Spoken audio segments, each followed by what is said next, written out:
This episode of SpectreSoundStudios is brought to you by the Metal Amino app.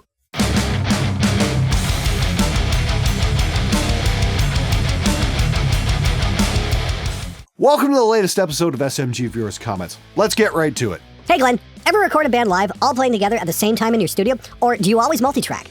Yeah, the musicians really got to be on top of their game to pull it off live off the floor. For the most part, I track instrument by instrument, and that way we can kind of analyze and get the best performances. But every now and then you do have a band that can pull it off live. Black Creek, I think, did a partial live anyway back in 2006, and another group called Face Down, I did the album Blinded by Delusions in 2002. Production-wise isn't that great by today's standards, but back in 2002 it turned out pretty good. And that was pretty much live off the floor. We did the guitars and drums live, and then we wound up retracking the bass after the fact. But even then, their really good guitar player got so nervous he kept flubbing his lines, and we had to, have to throw away takes, and it just kind of killed the spirit of the day. So you've really got to be on top of your game if you want to play live off the floor.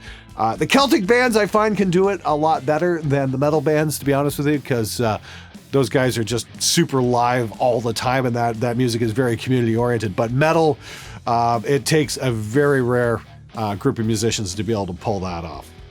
Hey Glenn, out of curiosity, what's a good hand distance away from the mic's head? My engineer told me about 2 finger widths, with the mic placed about 10 centimeters from the mouth to avoid catching the breath. The point is academic, being a guitarist-singer, but on the off chance I ever try to sing without a mic stand, in studio or on stage, what would you recommend? I'm pulling out my battered and bruised 58 here. Generally just give yourself a little bit of space. 10 centimeters might be a little far. Really depends on the vocalist and how far and how powerful that vocalist is. I mean, like, if you're way back here and the guy doesn't have any projection, you're going to run into problems. You're going to want to get in closer. You can get in close for proximity. In fact, just don't cover like this because you sound like an idiot. But my advice is, play around with it and see what works best for you. You're a guitar player, so that's great. We're not going to have to worry about you cupping the mic. I recorded a guitarist who refused to use anything but his Pod HD pedal in the recording. Sounds like total shit.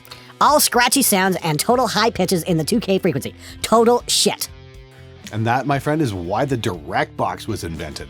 When you get a know-it-all guitar player in who insists on recording through a crappy piece of equipment because he paid for it and damn well that's what he's going to make his record with. Believe me, I've definitely dealt with those types before. Your best course of action is to take a dry track alongside of the pod track and then just reamp it when he's not around. And then he comes in a few days later and say, hey, check it out, man. I EQ'd your guitar a little bit differently. Look how awesome this sounds. And he's going to go, yeah, that thing's fucking amazing, isn't it? Yeah, I guess you were right, weren't you? He's none the wiser, and you wind up with a happy client, and you don't wind up driving yourself crazy or bashing your head into a fucking brick wall. So yes, direct tracks, dry tracks, and reamp. That's definitely your best course of action in that kind of situation. Your shot at fluff makes me sad. Let's make something very clear. I have nothing but the utmost respect and admiration for Ryan Bruce. He has been a huge help in getting this channel off the ground. He gave me one of my earliest shoutouts and gave me a huge boost in subscribers very early on. So I owe him a tremendous debt. And just the fact that, I took a little pot shot at him, that's just called just fucking with you, buddy. And if you guys will forgive me a second, the miracle of all miracles has happened. The SMG Viewers Comment Show has actually got sponsorship. So we're going to take a little 30-second break here and tell you guys all about the Metal Amino app. It's really freaking cool. So Metal Amino is a social networking app that you can find for free at the App Store or Google Play. You'll find blogs, videos, news feeds, polls, and chat rooms, and all of them are heavy metal themed. Very cool. I was turned on to it earlier this week by a few of the fans of the channel. As it turns out, Brent Duncan, who's a big fan of the channel, started up a Glenn Fricker chat room, and I'm like, what, really? So I checked it out, and it's discussions about cool metal records and various recording techniques. So just to make things interesting, if you download the app and follow me, you'll automatically be entered to win a Spectre Media t-shirt and sticker pack, and that includes a genuine Lamb of God guitar pick. So check out the Metal Amino app at the App Store or Google Play, and I hope to see you on there.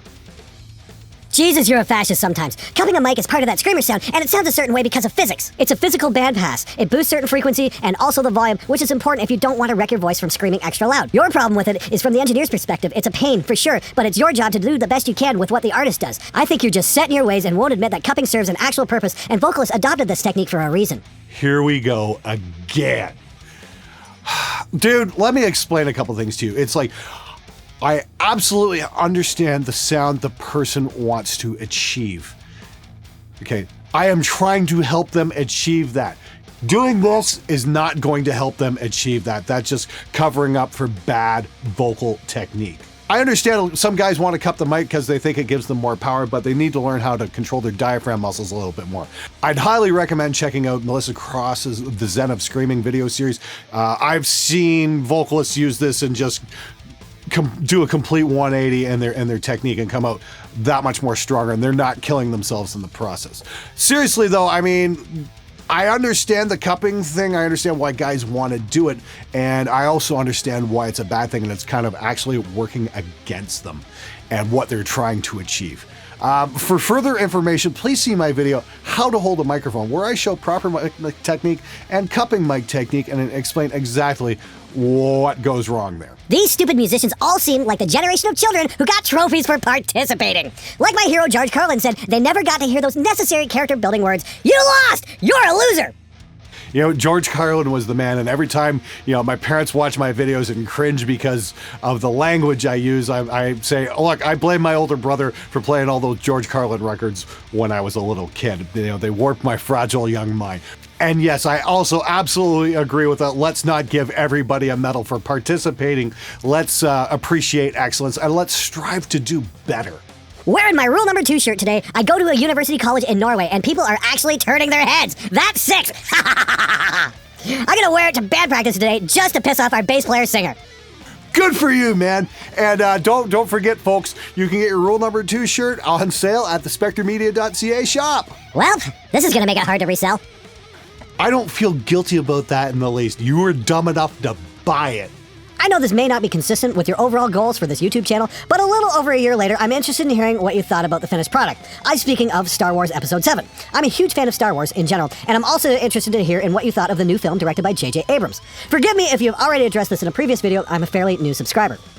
Absolutely love that movie. You know, made me feel like I was 7 years old again. There were some really good, genuine surprises in there. A good story, and it, you know, kind of now it takes me back to when I was a little kid. You know, between Empire and Return of the Jedi. Oh, what is he really? Is Darth Vader really Luke's father? You know, we had that debate for 2-3 years or whatever till the next film came out. Now we're having that debate now. Who's Rey's father? You know, there's all these wild theories kicking around. So that's really good. I think it's great that it's stirred people's imaginations. And I think that's the hallmark of a really good movie, is just how much people remember it and how much people will talk about it after it's been out. Personally, I can't wait for Rogue One coming out this Christmas. I think that's going to be a really cool movie. I think that's going to be a really dark and gritty film because just by way of the whole nature of the story, I think most of that cast has to die in that film. So that's probably going to make a very good movie. Good. Try watching One Punch Man. It's 12 episodes long so far and pretty fun to watch. Thank you so much for the recommendation. You're not the only one. A bunch of you guys have said, hey, check out One Punch Man. And I fully intend to. Right now, I'm going through Trinity 7, and I think I'm 3 episodes in on that. And that's been pretty good as well. So far this year, I've really enjoyed Prison School and Gangsta.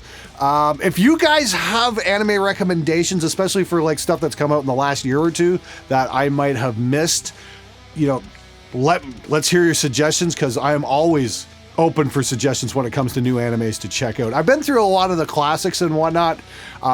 Again, some of my favorites were Death Note and Gurren Lagann and High School of the Dead. Yeah.